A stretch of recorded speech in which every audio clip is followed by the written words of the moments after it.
Marwadi university మంచి భవిష్యత్తు కోసం తెలుగు విద్యార్థులు ఇష్టపడే యూనివర్సిటీ. కాల్ 9059052378 9059052379. నమస్తే, వెల్కమ్ టు ఐ డ్రీమ్. రాష్ట్రంలో ఇప్పుడు ఒకటే చర్చ, అది బీసీలకు సంబంధించి. ఎందుకంటే మొన్న కులగణన చేసిన తర్వాత కూడా బీసీలు సాటిస్ఫైడ్గా లేరు. అందులో ఉన్నటువంటి క్వశ్చన్స్ కొన్ని అసలు అడగాల్సిన అవసరమే లేదు, అయినా అడిగినరు. అందుకని కొంతమంది అసలు కులగణనలో ఆన్సర్ కూడా చేయలే, చాలామంది వ్యతిరేకించారు. కాబట్టి మళ్ళా ఇంకోసారి కులగణన చెయ్యండి అని అంటే రాష్ట్ర సర్కార్ కొంత దిగొచ్చింది. మళ్ళీ ఎవరైతే ఈ కులగణన సర్వేలో పార్టిసిపేట్ కాలేదో వాళ్ళ కోసమని మళ్ళా కులగణన సర్వే చేపట్టింది. ఇక్కడి వరకు బాగానే ఉంది. ఎంతవరకు పార్టిసిపేట్ అవుతారు ఏంది అనేది చూడాల్సిందే. మనకున్నటువంటి ఇన్ఫర్మేషన్ ప్రకారం అయితే ఈ ఇంట్రెస్ట్ చూపించట్లేదు అనేది కూడా మనకు కొంతవరకు వస్తున్నటువంటి వార్త. ఇప్పుడు ఎప్పుడైతే ఈ బీసీకి సంబంధించిన నినాదం వచ్చిందో అప్పటి నుంచి కూడా తెలంగాణ జాగృతి కూడా చాలా యాక్టివ్గా ఈ బీసీలకు సంబంధించి ఇష్యూని ముందుకు తీసుకెళ్ళి డ్రైవ్ చేస్తుంది. తెలంగాణ జాగృతి అనగానే అందరికీ గుర్తొచ్చేది ఎమ్మెల్సీ కల్వకుంట్ల కవిత. కాబట్టి ఆమె ఆధ్వర్యంలోనే ఇప్పుడు తెలంగాణ జాగృతి కూడా చాలా సీరియస్గా బీసీలకు సంబంధించి వర్క్ చేస్తుంది. మనతో పాటు ఉన్నారు జనరల్ సెక్రటరీ ఆఫ్ తెలంగాణ జాగృతి నవీన్ ఆచారి గారు. సార్ నమస్తే. ఎస్, మీరు బీసీకి సంబంధించిన నినాదం ఎప్పటి నుంచి ఆర్ ఇష్యూ ఎప్పటి నుంచి అయితే వచ్చిందో అప్పటి నుంచి కూడా తెలంగాణ జాగృతి చాలా యాక్టివ్గా పార్టిసిపేట్ చేస్తుంది, బీసీ నాయకులను ఏకం చేస్తుంది. మీరు చాలా సభలు సమావేశాలు ఇట్లాంటివి కూడా నిర్వహిస్తూ వస్తున్నారు. ఎందుకని all of sudden Telangana Jagruthi BC line తీసుకుంది? బీసీకి యాక్చువల్గా బీసీ రిజర్వేషన్లో డెడికేటెడ్ కమిషన్ వేసి రిజర్వేషన్లు ఇవ్వాలన్నది సుప్రీంకోర్టు చెప్పిందండి చాలాసార్లు. అట్లా కాకుండా రెగ్యులర్ కమిషన్కి ఇచ్చి దాని నుంచి చేసే ప్రయత్నం చేశారు. అది కోర్టులో చెల్లదు అన్నది మాకు అర్థమైంది అప్పుడే. అందుకోసమే 2024 జనవరి నుంచి దాదాపు సంవత్సరంన్నర కాలంగా మేము దీంట్లో ఉన్నాము. ఈ దాంట్లో మొదటిసారిగా ఇది డిమాండ్ చేసి దీంట్లో డెడికేటెడ్ కమిషన్ వేసి దాని ద్వారానే లెక్కలు జరపాలి అన్నది జాగృతి డిమాండ్ చేస్తూ వచ్చింది. కాబట్టి ఈ డిమాండ్ను బయటకు తీసుకురావడానికి 2024 అంటే దాదాపు సంవత్సరంన్నర కాలంగా మనం ఈ డిమాండ్ చేస్తూ ఉన్నాం. హైదరాబాద్ లోపల రౌండ్ టేబుల్ పెట్టి మిగతా కుల సంఘాల వాళ్ళందరినీ పిలిచి, బీసీ సంఘాల వాళ్ళందరినీ పిలిచి ఈ డిమాండ్ తీసుకొని ముందుకు పోవడం జరిగింది. ఇది అవసరం అనిపించింది ఆ కాలంలో. అంతకుముందు దళితుల విషయం కానీ ఉమెన్స్ విషయం కానీ మనం రిజర్వేషన్ల గురించి కూడా మనం మాట్లాడుతూ ఉన్నాం. ఢిల్లీలో కూడా చాలా పెద్ద ఎత్తున ధర్నాలు చేసినాము, అండ్ అది కూడా అయింది దేవుడి దయ వల్ల. అట్లానే అంబేద్కర్ విగ్రహానికి కూడా అసెంబ్లీలో పెట్టాలి అని చెప్పి ఇప్పుడు కాదు, ఉమ్మడి రాష్ట్రం కొనసాగుతున్నప్పుడే మనం ఈ డిమాండ్ చేస్తూ వచ్చినాం. కాబట్టి అది కూడా మన డిమాండ్లలో ఉంది. ఇట్లా అవసరాన్ని బట్టి కాలానుగుణంగా ఏ డిమాండ్ అయితే సమాజానికి అవసరం అనుకున్నామో, తెలంగాణ ఉద్యమంలో ఎట్లయితే పాల్గొన్నామో ఇప్పుడు కూడా బీసీ ఉద్యమాన్ని భుజానికి ఎత్తుకోవడం జరిగింది. కులగణన సర్వే జరిగిందండి రాష్ట్ర వ్యాప్తంగా.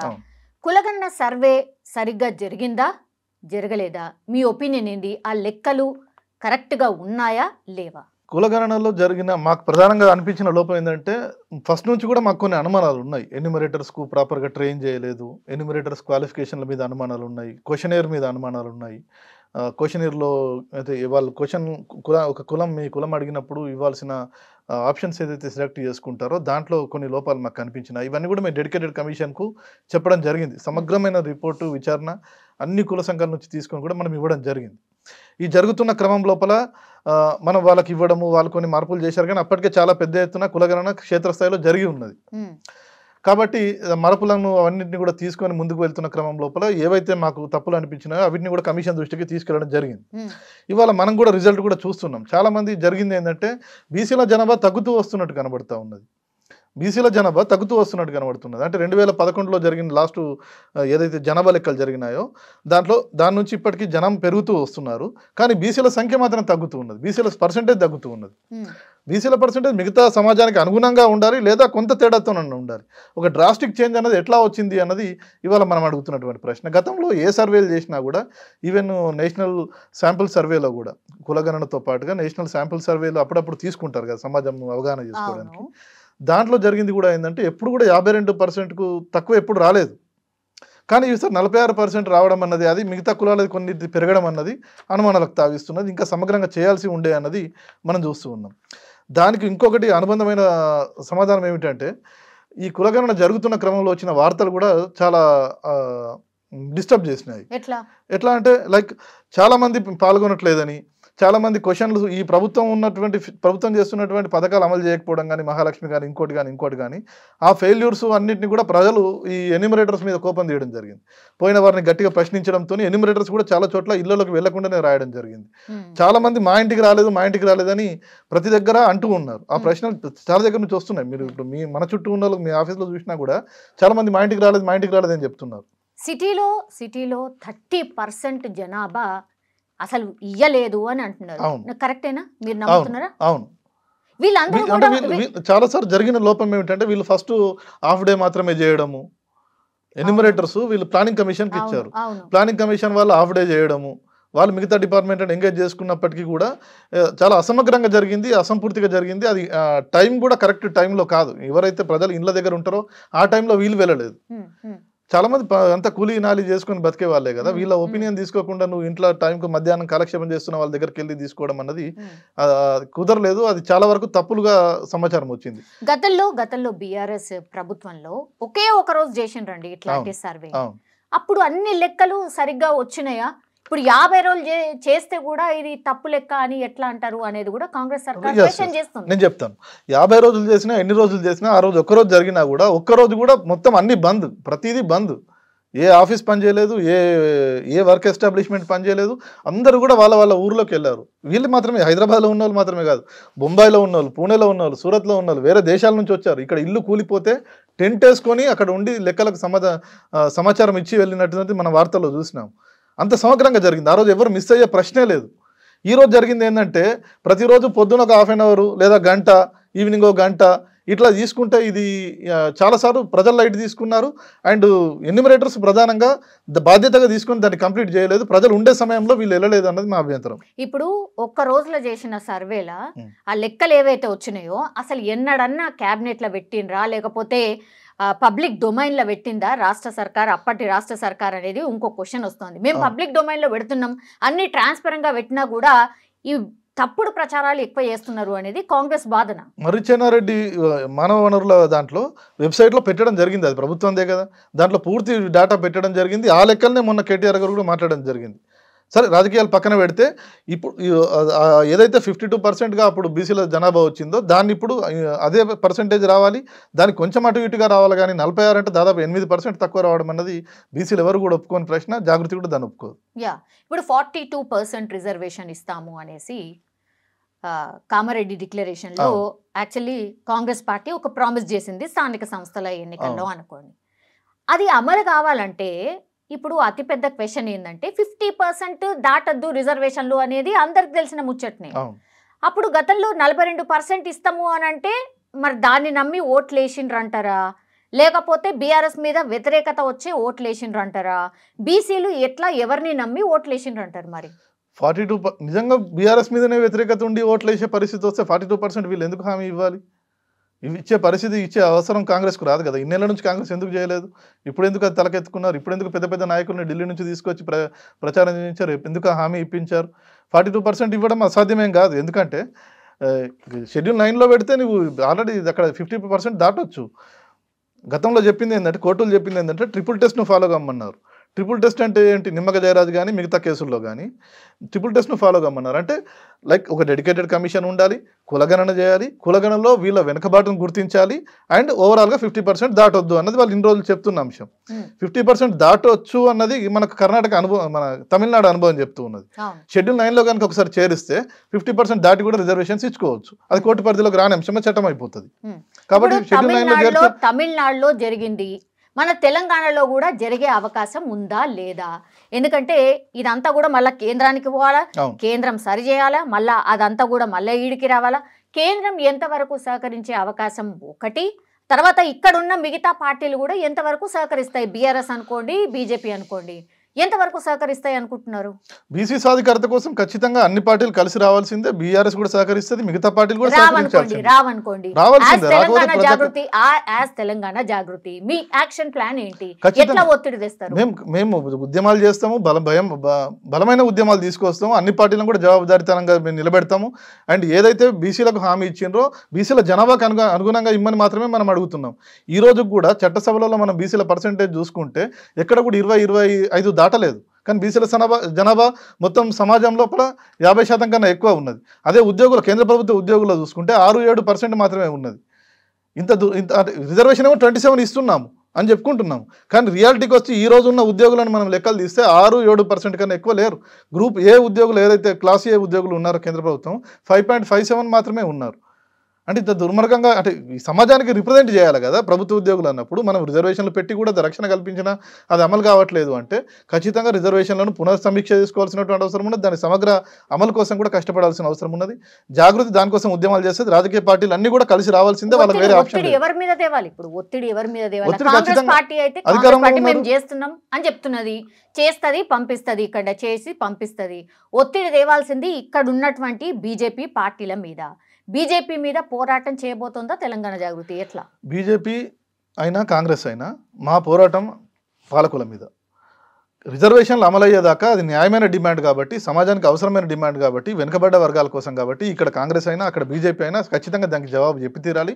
3 బిల్లులు పెట్టమని మేము అడుగుతూ ఉన్నాం, విద్యలో, ఉపాధిలో, అదేవిధంగా రాజకీయ రంగం లోపల. వీళ్ళు ఒకటే రిజర్వేషన్ పెట్టే ప్రయత్నం చేస్తే కనుక అది ఒకవేళ ఇబ్బంది అయ్యే అవకాశం ఉంది. ఎందుకంటే ఏ చిన్న పాయింట్ మీద కోర్టు రిజెక్ట్ చేసినా కూడా మొత్తంగా రిజర్వేషన్లు పక్కకి వెళ్ళిపోతాయి కాబట్టి విడివిడిగా వేర్వేరుగా 3 చట్టాలు చేయమని రాష్ట్ర ప్రభుత్వాన్ని డిమాండ్ చేస్తున్నాం. అట్లనే షెడ్యూల్ 9లో చేర్చి బీసీలకు బియాండ్ 50 పోతుంది, మీకు తెలుసు కదా. అటు SC, ST plus women reservations కలిపితే బీసీలకు ఇచ్చే రిజర్వేషన్ ఏదైతే నెక్స్ట్ ఇవ్వాలని అనుకుంటున్నామో అది 50 దాటే అవకాశం ఉంటుంది. కాబట్టి దానికి రక్షణ కల్పించడం కోసం షెడ్యూల్ 9లో చేర్చాలన్నది మా డిమాండ్. అటు కేంద్ర ప్రభుత్వం ఆ పని చేయాలి, ఇటు రాష్ట్ర ప్రభుత్వం కూడా చట్టాలు చేయాలి. ఇదంతా చేయాలంటే ఎంత సమయం పట్టొచ్చు? నిజం చెప్పాలంటే అంత సీరియస్గా ఈ ఇనిషియేషన్ ఇక్కడి నుంచి వెళ్తుందా? అక్కడ కేంద్ర సర్కార్ నిజంగానే అంత సీరియస్గా ఆలోచించి దీని మీద ఒక నిర్ణయమో లేకపోతే షెడ్యూల్ 9ని పెట్టడమో పార్లమెంట్లో ఒక మూవ్మెంట్ తేవడమో ఇదంతా ఎప్పటి లోపల జరిగే అవకాశం కనిపిస్తుంది? కాంగ్రెస్ పార్టీ అయితే చెప్తుంది అంటే రాజకీయంగా ఆలోచిస్తే ఇక్కడ నుంచి అక్కడికి నెపం నెట్టేస్తారు, వాళ్ళు చేయలేదు అని అంటారు అనేది కూడా ఒక టాక్ వినిపిస్తుంది. మీ ఒపీనియన్ ఏంటి? అంటే గతంలో ఏం జరిగిందంటే లైక్ బ్రిటిష్ వాళ్ళ కాలం నుంచి కూడా తమిళనాడులో రిజర్వేషన్స్ ఉన్నాయండి. అయితే 1931 వరకు అంటే 1870 నుంచి 1931 వరకు 5 సార్లు ఈ దేశం లోపల బ్రిటిష్ వాళ్ళు కులగణన చేశారు. కులగణన చేస్తే జరిగింది ఏమిటంటే అక్కడ వెనుకబడ్డ వర్గాలు ఏవైతే ఉన్నాయో తమిళనాడు లోపల రిజర్వేషన్స్ ఇచ్చుకున్నారు. ఇండియాలో కలిసిన తర్వాత మన భారత రాజ్యాంగం అమల్లోకి వచ్చిన తర్వాత నెహ్రూ గారి పరిపాలన లోపల ఎస్సీ ఎస్టీ రిజర్వేషన్స్ ఉంచారు, బీసీలకు రిజర్వేషన్స్ తీసేశారు, మీకు తెలుసు కదా. దాని తర్వాత జరిగింది ఏంటంటే తమిళనాడు లోపల చాలా బలమైన ఉద్యమాలు వచ్చినాయి. బలమైన ఉద్యమాలు వేస్తే అప్పుడు అసలు మొత్తం రిజర్వేషన్ లేకుండానే మొదలైన భారతదేశ ప్రస్థానము మొదటి సవరణలోనే ఎస్సీ ఎస్టీలకు రిజర్వేషన్లు ఇచ్చి దాన్ని రాజ్యాంగం లోపల చేర్చడం జరిగింది. ఆ తర్వాత జరిగింది ఏంటంటే కేంద్ర ప్రభుత్వం ఉత్తర్వులు ఇచ్చింది రాష్ట్ర ప్రభుత్వాలకు, మీరు ఒకవేళ రిజర్వేషన్స్ ఇవ్వాలనుకుంటే మీరు ఇచ్చుకోండి అని చెప్పి రాష్ట్రాలకు కేంద్ర ప్రభుత్వం ఉత్తర్వులు ఇచ్చింది. ఆ ప్రభుత్వం కేంద్ర ప్రభుత్వం చేసి దాని రాజ్యాంగంలో పెట్టి ఉంటే వాళ్ళ బీసీలకు దేశవ్యాప్తంగా కూడా ఒక రక్షణ అనేది ఉండేది, అది చేయలేదు. కాబట్టి రాను జరిగింది ఏంటంటే మండల కమిషన్ వచ్చే వరకు కూడా బీసీల పరిస్థితి రోజు రోజుకు దిగజారుతూ వచ్చింది. అంటే రక్షణ లేకపోవడం వల్ల, రాజ్యాంగపరమైన రక్షణ లేకపోవడం వల్ల రాష్ట్రాలు ఇస్తూ వచ్చినాయి. తర్వాత వేరే వేరే సందర్భాల లోపల అక్కడ జరుగుతున్నటువంటి లోపాల కారణంగా, మిగతా పరమైన కారణాల కారణంగా కోర్టు దాన్ని కొట్టేస్తూ వచ్చింది. కాబట్టి వివిధ సందర్భాల లోపల వివిధ సందర్భాల లోపల మళ్ళీ ఏం చెప్పింది కోర్టు, మీరు 50% దాటొద్దు అని చెప్పింది. కాబట్టి 50% దాటాలి అంటే షెడ్యూల్ వీళ్ళకి చేసినటువంటి తమిళనాడులో జరిగిన అల్లాల కారణంగా పెరియార్ రామస్వామి నాయకర్ కారణంగా వీళ్ళ తర్వాత వచ్చిన చైతన్యం కారణంగా వాళ్ళు దాన్ని షెడ్యూల్ 9లో పెట్టుకోగలిగినారు.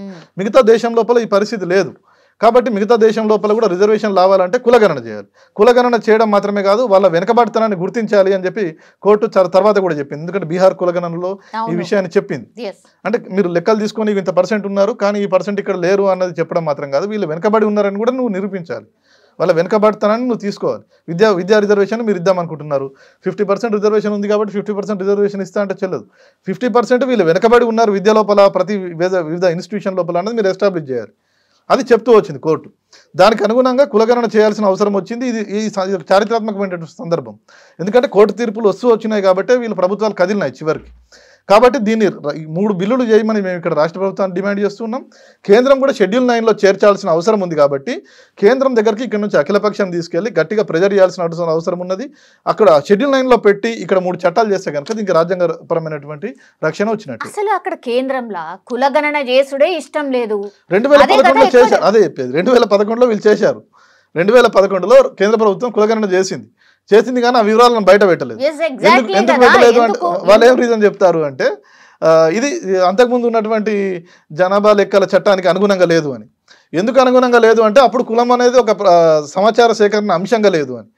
ఇప్పుడు కులగణన చేయాలని మీరు పార్లమెంట్లో బిల్ పాస్ చేసిన వాళ్ళు కులగణను జనాభా లెక్కల్లో పెట్టాలని కూడా ఒక చట్టం చేస్తే అయిపోయేది కదా. అది చేయలేదు. చేయకపోతే దానికి అనుగుణంగా లేదని చెప్పి ఆ చట్టానికి అనుగుణంగా లేదని మొత్తం కులగణన మొత్తం పక్కకు పెట్టేశారు. అయితే 2018 లోపల రాజ్నాథ్ సింగ్ ఈ ప్రామిస్ చేశాడు. రాజ్నాథ్ సింగ్ 2018లో 2019 ఎన్నికల్లో కనుక బీజేపీ గెలిస్తే మేము కులగణన చేస్తామని ఆయన హామీ ఇచ్చాడు. కాబట్టి ఆ బాధ్యత బీజేపీ మీద ఉన్నది. అంటే మోడీ బీజేపీ అని చెప్పుకోవడం తర్వాత సంగతి, కానీ ముందు మీరు బీసీలకు న్యాయం చేయాల్సిన అవసరం ఇవాళ బీజేపీ మీద ఉన్నది. ఇప్పుడు బీసీలల్లో మైనారిటీలను ఎట్లా చేరుస్తారు అని ఒక క్వశ్చన్ రైజ్ అవుతుంది. మొన్న బండి సంజయ్ మాట్లాడడం జరిగింది. నిజంగా బీసీల మీద ప్రేమ ఉన్నదా మీకు? గిట్లెట్లా వీళ్ళు ఎట్లా హిందువులు అవుతారు, మైనారిటీలను అట్లెట్లా చేస్తారు బీసీ, ఇది ఇంకో కొత్త లైన్ అన్నట్టు. నిజంగానే ఇవన్నీ చూస్తే బీసీలకు సంబంధించి న్యాయం చేసే అవకాశం ఎంతవరకు ఉంది? బీజేపీ నిజంగానే ఆ ఇనిషియేషన్ తీసుకొని చేసే అవకాశం ఎంతవరకు ఉంది? బండి సంజయ్ గారికి ఏమైనా బీసీ వాదం కానీ, బీసీ రక్తం కానీ, బీసీ హృదయం కానీ ఉంటే ఒక మాట వారు ఆలోచించాలి. బీసీలకు రిజర్వేషన్లు వస్తే ఈ చారిత్రాత్మకమైనటువంటి సందర్భం లోపల ఏదో ఒకటి మోకాలాడడం తప్ప ఇది వేరే సాకులు పెట్టడంగా కనిపిస్తూ ఉన్నది. ఎందుకంటే ముస్లింలకు రిజర్వేషన్లు ఇవ్వాలా లేదన్నది ఎవరి లెక్కలు వాళ్ళకి తీశారు. 46% బీసీ హిందువులు వచ్చారు, 46 ఇంకో 10% బీసీ ముస్లిమ్స్ వచ్చారు. అంటే ముస్లిమ్స్ ఓవరాల్గా బీసీలో కలిపేవారు. వారికి ఎంత ఇవ్వాలి, వీరికి ఎంత ఇవ్వాలి అన్నది కదా లెక్కలు మేము అడుగుతున్నది. కలిపిస్తారా కలపకుండా ఇస్తారా అన్నది మా ప్రశ్న కాదు, అది మా చర్చ కాదు. అది వాళ్ళకి ఇవ్వాలన్నది వేరే చర్చ, ముస్లింలకు ఇవ్వాలన్నది వేరే చర్చ, హిందూ బీసీలకు ఇవ్వాలన్నది వేరే చర్చ. వెనుకబడితనం ఉంటే ఇద్దరికి ఇవ్వండి, దానికి దీనికి సంబంధం లేదు అన్నది మా ప్రశ్న. ఈ మొదటి తరతరాలకు వస్తున్నటువంటి డిమాండ్ ఎందుకు దానికి లింక్ చేసి చూడాలన్నది నా ప్రశ్న. ఇప్పుడు వాళ్ళ నాయకుడు ఎవరైతే ఉన్నారో పిఎం మోడీ మీద కూడా ఒక క్వశ్చన్ రైజ్ చేసిండ్రు మొన్న సీఎం రేవంత్ రెడ్డి. అసలు మోడీ బీసీఏ కాదు, ఆయనను తీసుకొచ్చి ఏదో కలిపినరో చేర్చిండ్రో ఏదో సంథింగ్ అనేది కొత్త వాదన తీసుకొని వచ్చిండ్రు. ఏంది ఇది, ఏం నడుస్తుంది? బీసీల చుట్టే ఏదో ఒక కాంట్రవర్సీ ఎందుకు అవుతున్నది? అది దురదృష్టకరం. ఇప్పుడు తర్వాత ఈడబ్ల్యూసీ రిజర్వేషన్లు ఇచ్చారు, దానికి ఏ ఇబ్బంది రాలేదు. దురదృష్టవశాత్తు బీసీల పేరు రాగానే ఇక్కడ ఇంత ఇబ్బంది జరగడం కూడా దురదృష్టకరమైనటువంటి సంగతి. ఎందుకంటే స్వతంత్రం తెచ్చుకొని మనం సొంతగా పరిపాలన చేసుకుంటున్నటువంటి క్రమంలో 75 ఏళ్ళు మనం గడిచిపోయింది. ఇప్పటికి కూడా వీళ్ళ పర్సంటేజ్ రిప్రజెంటేషన్ చట్టసభలో లేదు, ఇటు ఉద్యోగాల్లో లేదు, అటు విద్యావకాశాల్లో లేదు. అంటే దీన్ని సరి చేసుకోవాల్సినటువంటి అవసరం మొత్తం సమాజంగా ఉంది, అన్ని కులాల మీద ఉన్నది. కాబట్టి దానికి వీళ్ళు ఏదో ఒకటి మోకాలు అడ్డడం తప్ప వేరే సాకు కనిపించడం లేదు. మోడీ గారు బీసీయా కాదా అన్న ప్రశ్న మనకు అనవసరం. బీసీలకు మీరేం చేసిరు అన్నదే ఇవాళ సమాజం అడుగుతున్నటువంటి ప్రశ్న. మేము జాగృతిగా కూడా మేము అదే అడుగుతాం. వారిది మోర్గాంచి క్యాస్ట్, వీరు అధికారంలోకి రావడానికి కొద్ది సంవత్సరాల ముందు అది బీసీ లోపల చేర్చడం జరిగింది. అంతకుముందు బీసీలో ఆ కులం లేదు. అసలు అది మాకు ఇమ్మెటీరియల్, అది మాకు అవసరం లేని చర్చ. అది మాకు కావాల్సింది బీసీలకు రిజర్వేషన్లు ఇవ్వాలి. మేము అంటే రేవంత్ రెడ్డి డైవర్ట్ చేస్తున్నాడా, బీజేపీయే రాహుల్ గాంధీ కులం అడిగి డైవర్ట్ చేస్తుందా, ఇది మాకు అనవసరమైనటువంటి చర్చ. ఆ చర్చలకు మేము పోవట్లేదు. మేము రాహుల్ గాంధీ గురించో మోడీ గురించో మాట్లాడట్లేదు, మేము బీసీల గురించి మాట్లాడుతున్నాం. బీసీలకు రిజర్వేషన్లు ఇవ్వండి, దానికి రాష్ట్ర ప్రభుత్వం కలిసి రావాలి, కేంద్ర ప్రభుత్వం కలిసి రావాలన్నది మా డిమాండ్. బీసీలకైతే మాకే ప్రేమ ఉంది అని ఇక్కడ ఉన్నటువంటి సర్కార్ చెప్తోంది, కులగణన చేస్తోంది. ఆ తర్వాత మేము రిజర్వేషన్లు ఇవ్వడానికి రెడీ ఉన్నాం, ఇప్పుడు మొత్తం అంతా పార్లమెంట్లోనే ఉన్నది, అంటే వాళ్ళ చేతుల్లోనే ఉన్నది అనేసి మొత్తంగా కాంగ్రెస్ పార్టీ మేము చేయాల్సింది చేస్తున్నాం, కానీ ఇక మిగతాదంతా కూడా కేంద్రం చేయాలి అని ఆయన చెప్తున్నారు. ఇంకో పాయింట్ కిందికి దిగి చాలామంది ఇక లాస్ట్ ఇదే రెడ్డి ముఖ్యమంత్రి ఈయననే అవుతాడు, నెక్స్ట్ బీసీ ముఖ్యమంత్రి అవుతారు అని. కొంతవరకు పీసీసీ చీఫ్ కావచ్చు, లేదంటే రేవంత్ రెడ్డి గారు కూడా ఒక సందర్భంలో చెప్పిండు, మేబీ అవుతారేమో, బీసీనే ముఖ్యమంత్రి అవుతారేమో అని. ఇది రాజకీయ పరంగా చూడాలా, లేకపోతే నిజంగానే ఈయననే లాస్ట్ రెడ్డి ముఖ్యమంత్రి అయి నెక్స్ట్ నుంచి ఇక బీసీ ముఖ్యమంత్రులు అవుతారా? దురదృష్టం వచ్చేటప్పటికి ఈ దేశం లోపల పీసీసీని ఇప్పుడు కాదు, చాలా సంవత్సరాల నుంచి కూడా బీసీలకు ఇస్తూ వచ్చినారు. డి శ్రీనివాస్ గారు చేశారు, చాలామంది చేశారు. జరుగుతున్నది ఏంటంటే ఎక్కడైనా కూడా మీరు చూడండి, మన బీజేపీ రాష్ట్ర అధ్యక్ష పదవి బండి సంజయ్ గారికి ఇచ్చారు, ఇప్పుడు ఈటల రాజేందర్ గారికి ఇస్తారంటున్నారు. ఏ చూసినా కూడా బీసీలకు పార్టీపరమైనటువంటి పదవులు ఇస్తున్నారు. ఇప్పుడు మీరు 18 మంది రాష్ట్ర మంత్రుల లోపల 2 మాత్రమే బీసీలు ఉన్నారు, పొన్నం ప్రభాకర్ గారు, కొండా సురేఖ గారు. అంటే అధికారంకి వచ్చేటప్పటికి వీళ్ళని ఎందుకు పక్కన పెడుతున్నారు అన్నది ప్రశ్న. ఖచ్చితంగా మిగతా రిజర్వేషన్లు కింది స్థాయి నుంచి కూడా అమలైతే పైన కూడా మార్పులు వస్తాయి, సమాజం ఆలోచనలో కూడా మార్పు వస్తుందని నేను ఆశాభావం వ్యక్తం చేస్తున్నా. దాంతోపాటుగా ఢిల్లీకి ఇక్కడ వీళ్ళు 3 వేర్వేరు చట్టాలు చేసిన తర్వాత ఢిల్లీ మీద ప్రెజర్ పెట్టాల్సినటువంటి అవసరం ఉన్నది. అన్ని పార్టీలు కూడా కలిసి రావాల్సినటువంటి అవసరం ఉన్నది. దానికి అందరూ ఇనిషియేట్ చేయాలి. మేము జాగృతి పరంగా ఒక సంస్థ పరంగా మేము సమాజంలో అవగాహన తీసుకొస్తాము, ఉద్యమాలు చేస్తాము. పార్టీలు కూడా కలిసి రావాలని మేము కోరుతున్నాం. దానికి అనుగుణంగా మా కార్యక్రమాలు తీసుకుంటూ ఉంటాం. ఎట్లయితే తెలంగాణ ఏర్పడడానికి అందరూ అన్ని పార్టీలు జేఏసీగా ఏర్పడ్డాయో, ఎందుకని బీసీల కోసం కూడా ఒక జేఏసీగా ఆ పార్టీ ఈ పార్టీ అని కాకుండా ఒక జేఏసీ లాగా ఏర్పడి ఉద్యమాన్ని నిజంగా సీరియస్గా తీసుకోవాల్సిన అవసరం ఎంతవరకు కనిపిస్తుంది, ఎంతవరకు కలిసి వచ్చే అవకాశం ఉంది, తెలంగాణ జాగృతి ఎట్లాంటి ఇనిషియేషన్ తీసుకోబోతోంది? మేము ఇప్పటికీ దాదాపు 8 జిల్లాల లోపల మేము ఉమ్మడి జిల్లాల లోపల రౌండ్ టేబుల్ సమావేశాలు పెట్టినాము, ఇంక్లూడింగ్ హైదరాబాద్ అండి.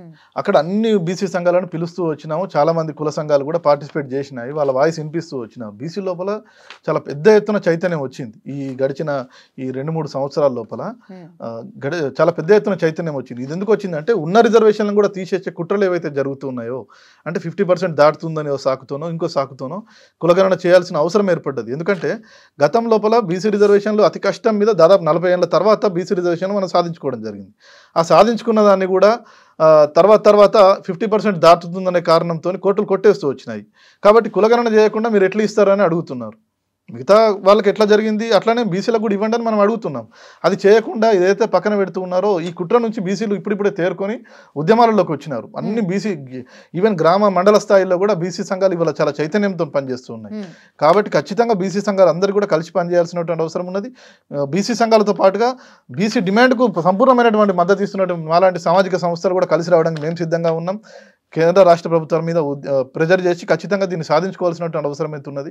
చైతన్యం చాలా పెద్ద ఎత్తున ఉన్నది కాబట్టి అందరూ కలిసి వస్తారు, జేఏసీగా ఫామ్ అవుతారు. అండ్ ఈ ఉద్యమాన్ని ఇంకా ముందుకు తీసుకెళ్లాల్సినటువంటి అవసరం ఉందని అయితే నేను అనుకుంటున్నాను. ఆ అవకాశాలు ఉన్నాయని కూడా నేను భావిస్తున్నాను. Thank you sir, thank you so much. Right.